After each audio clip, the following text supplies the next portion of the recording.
Last class में हमने सीखा था कि सब्जेक्ट सेंटेंस का हीरो होता है। बट सोचिए कि अगर मैं आपसे इतना बोलूं कि रिया ने मारा, अब आप सोचेंगे कि इमाम किसको मारा?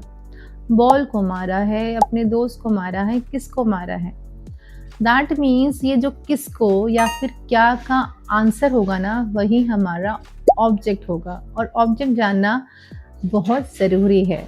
वही हम आज इस वीडियो में सीखने वाले हैं। Hello everyone, welcome to my YouTube channel. My name is Geet and I make English learning simple and enjoyable for all of you. अगर आप इंग्लिश सीखना चाहते हैं जल्दी और आसान तरीके से तो बेल आइकन प्रेस करना ना भूलेगा, चैनल को सब्सक्राइब करना भी ना भूलेगा ताकि हमारी सारी वीडियोस टाइम पे रिसीव करते रहें, बिकॉज हम चाहते हैं कि आपकी लर्निंग होते रहे सुपर डुपर फास्ट। आज हम सेंटेंस के climax that means object and predicate को समझने वाले हैं। आज मैं आपको डायरेक्ट एंड इनडायरेक्ट ऑब्जेक्ट के बीच का वो कंफ्यूजन भी दूर करने वाली हूँ जिसमें बहुत बड़े बड़े लोग कंफ्यूज हो जाते हैं। तो चलिए देर किस बात की है, जल्दी से अपना नोटबुक एंड पेन लेकर शुरू हो जाइए लिखना। ऑब्जेक्ट होता क्या है? अगर मैं सिंपल लैंग्वेज में बोलूँ तो सब्जेक्ट जो है वो तो काम करता है, करेक्ट। और ऑब्जेक्ट जो है वो उस काम को रिसीव करता है। दैट मीन्स काम का असर जिस पर पड़ता है ना, वही हमारा ऑब्जेक्ट होता है। अब इसको हम एक एग्जाम्पल से डिकोड करते हैं। मैं एक सेंटेंस ले रही हूँ, आर्यन प्लेज क्रिकेट। अब यहाँ पर हमारा सब्जेक्ट क्या है? आर्यन। और वर्ब क्या है? प्लेज। बट ऑब्जेक्ट क्या होगा?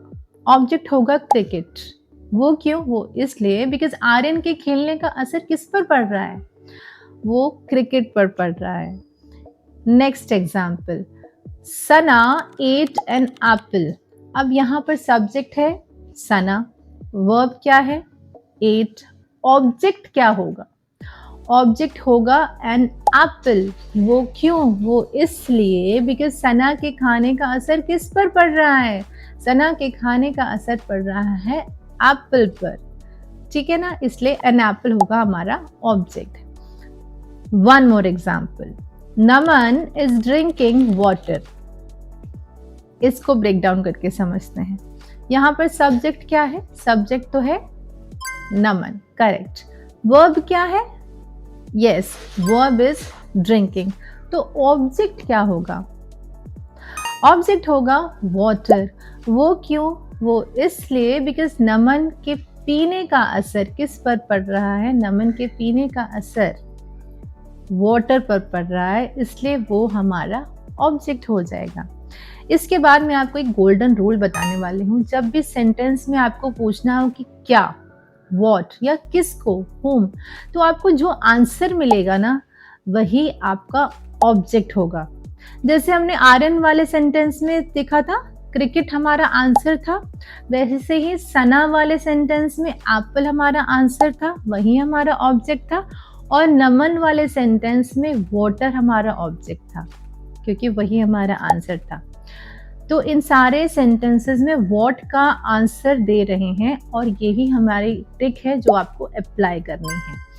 अब इसके बाद बात आती है प्रो लेवल की, डायरेक्ट वर्सेस इनडायरेक्ट ऑब्जेक्ट, जिसमें रियल कंफ्यूजन होती है, बट हम इसको बहुत ही आसान तरीके से समझने वाले हैं। कभी कभी एक सेंटेंस में दो ऑब्जेक्ट होते हैं और वही मेन कंफ्यूजन हो जाती है। स्टूडेंट्स बहुत कंफ्यूज होते हैं इसमें। पहले हम इसको इजी वे में समझते हैं। डायरेक्ट ऑब्जेक्ट क्या है? जो सीधा एक्शन रिसीव कर रहा है। और इनडायरेक्ट ऑब्जेक्ट क्या है? किसको या फिर किसके लिए, जिसके लिए वो काम हो रहा है। अब इसको हम एग्जाम्पल से समझते हैं। जैसे कि my mom gave me a gift. अब यहाँ पर वो ट्रिक अप्लाई करनी है। मॉम ने क्या दिया? मॉम ने दिया गिफ्ट। तो ये क्या हुआ? ये हमारा डायरेक्ट ऑब्जेक्ट हो गया। अब मॉम ने वो गिफ्ट किसको दिया? मी। दैट मीन्स वो क्या हुआ? वो हुआ हमारा इनडायरेक्ट ऑब्जेक्ट। एक और एग्जाम्पल लीजिए, my father bot me a watch. अब माई फादर जो है वो तो एक सब्जेक्ट है।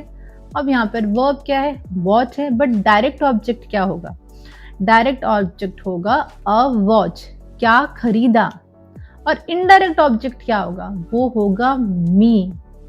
सिर्फ मी बताता है कि चीज किसे मिली, दैट मीन्स वो हमारा इनडायरेक्ट ऑब्जेक्ट है।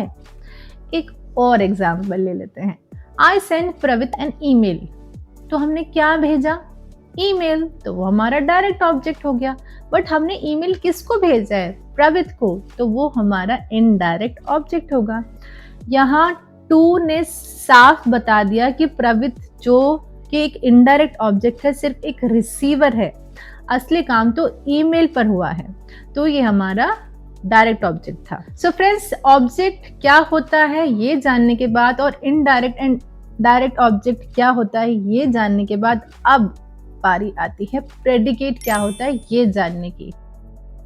ये भी बहुत ही सिंपल है। सेंटेंस के दो ही पार्ट होते हैं, एक होता है सब्जेक्ट जो कि हमारा हीरो है, और एक होता है प्रेडिकेट जो हीरो को छोड़कर पूरा सेंटेंस जो बचा हुआ है वो ही हमारा प्रेडिकेट है। That means verb plus object plus extra information is equals to predicate. इसको समझते हैं एग्जाम्पल के साथ। The teacher is explaining a lesson in the class. अब यहाँ पर the teacher is subject, is explaining a lesson in the class, ये पूरा का पूरा प्रेडिकेट है। जो भी बात सब्जेक्ट के बारे में कही जाए वो पूरी की पूरी क्या होगी? वो पूरी की पूरी प्रेडिकेट कहलाएगी। तो चलिए, अब मैंने स्क्रीन पर कुछ सेंटेंस दिखाने वाली हूँ, हम करते हैं उनको decode. Rohan bought a new car. यहाँ पर रोहन क्या है? सब्जेक्ट है। वर्ब क्या है? बॉट, बट ऑब्जेक्ट क्या होगा? A new car.